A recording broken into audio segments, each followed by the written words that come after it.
This is Bag and Boarded. I'm Tabitha. This is my husband, Mike. And this week we're going to be talking about the 5 comics that we are most thankful for. We are in the holiday season, Thanksgiving. So season of thinking about the things that we are grateful for throughout the year. Of course, you have your main things, thankful for being alive. Family. Yes. Friends. Yeah, thankful to have a job. Thankful to have a home. Thankful for our family. Yeah. But also thankful about comics. So we're going to be talking about 5 comics that we are most grateful for, and I think that really had a really positive impact on our life. So it's really hard to decide just on 5, so we came to a compromise, and I got to pick 2, Michael got to pick 2, and then we had one together. Right, that we set on together. So, but the main thing we want to focus about, like, these are not the most impactful comics we ever had, but these are the comics that help shape how we look at comics in general. That we're thankful that we either stumbled across them or they were recommended to us, because they helped really pick where we went with the rest of the time we read comic books. Okay, so what's your first book that really helped change how you look at comic books?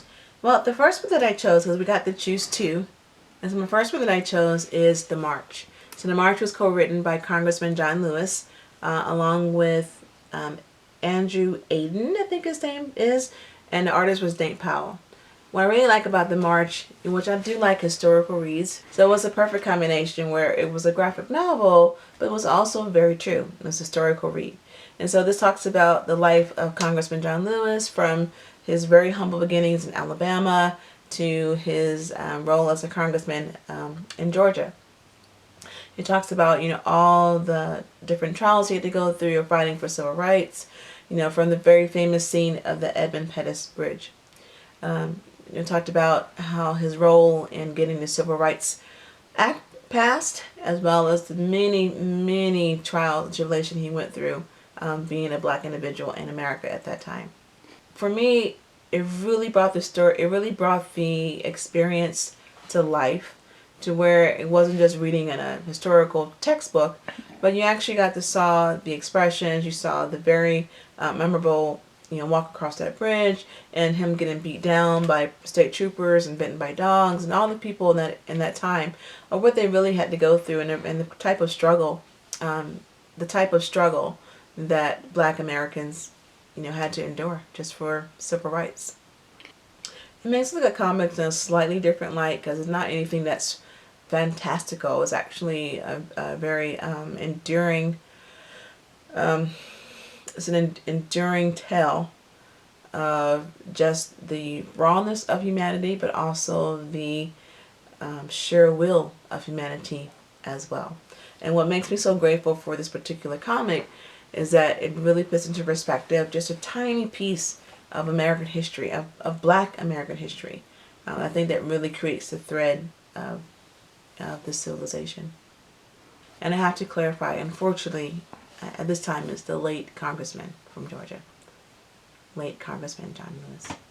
And this is the first graphic novel that I am grateful to have. My first book I want to talk about is a book that brought me back into superheroes, and that was Darwin Cook's The New Frontier. This is definitely a book we'll talk about much later on, but at the time this book was released, I was starting to wane from superhero comic books. I had discovered a few Image books, and to be honest, I was kind of dropping out of comic books in general. When I read this piece, I really jumped onto it because I love, much like my wife, I love historical pieces. So the mixing of this with actual historical events with Eisenhower and Kennedy and Joseph McCartney really drew me in, but I love the idea that it gave a sense of weight to the DC superheroes. One of the first DC books I ever got was a reprint of Brave and the Bold 27, which is the first appearance of the Justice League of America. I was over ecstatic, I thought it was worth a ton, but that cover always stood out with me.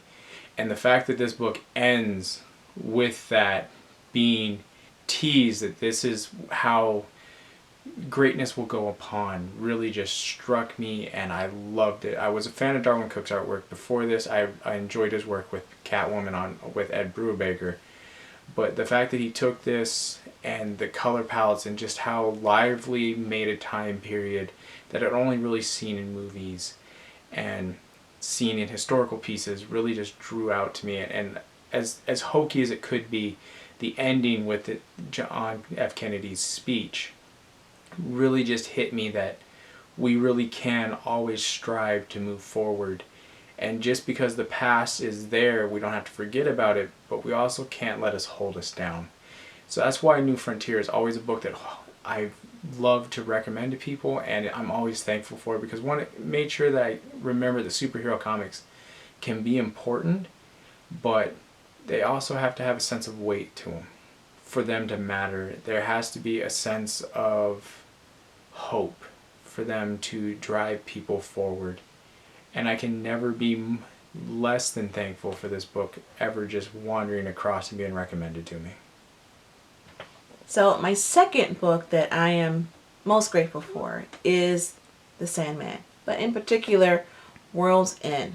It's volume 8, and it encompasses issues 51 through 56. Where do I begin?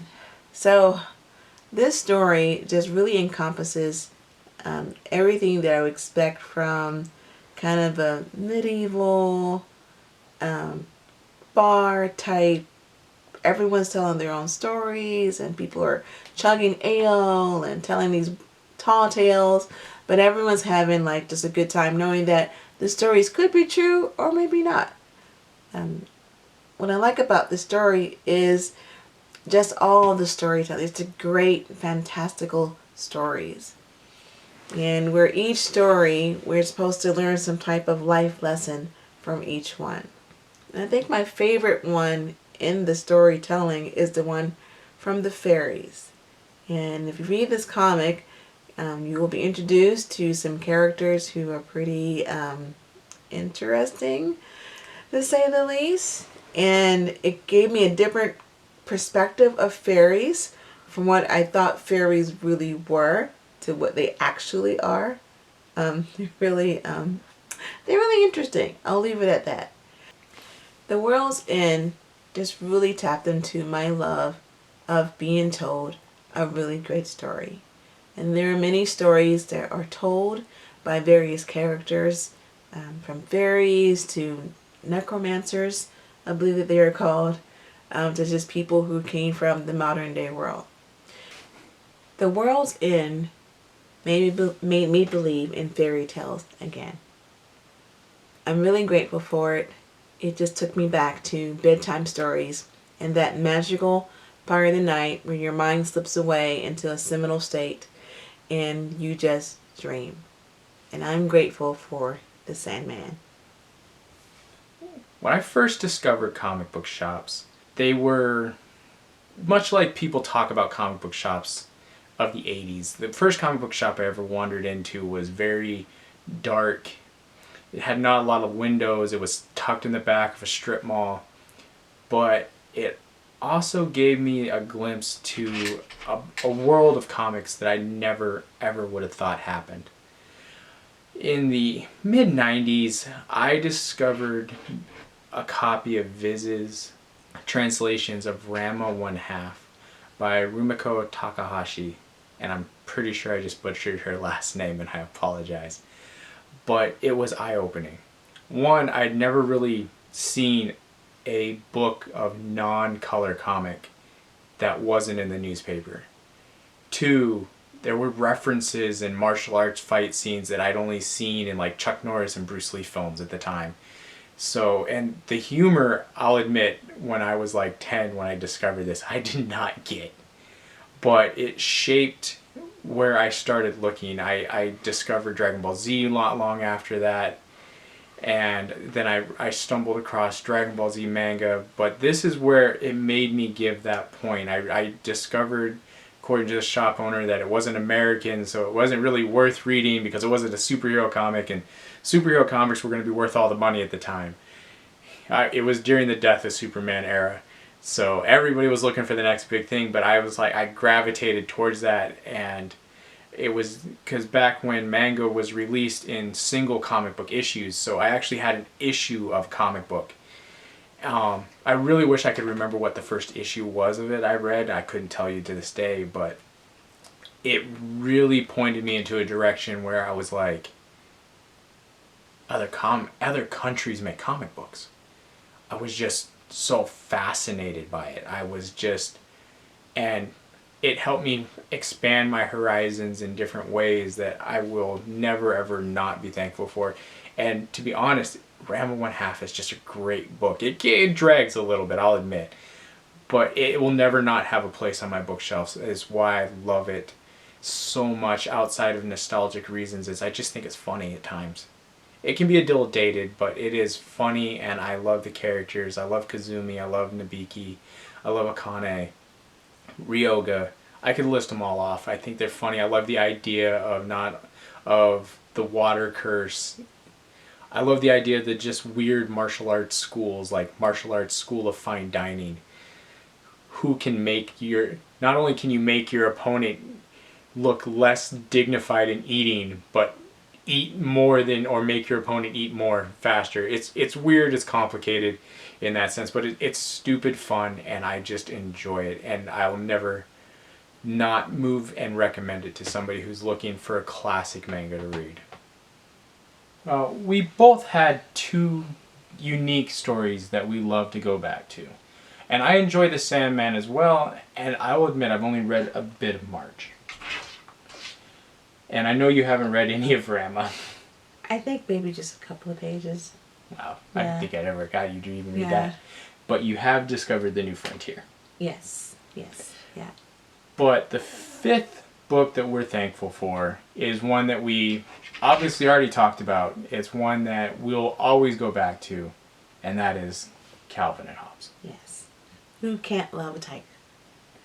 Yes, who can't love a... Well, I can think of many people who wouldn't love Calvin. To be honest, I think that might actually be a tough call. I would love Hobbes way more than I would love Calvin.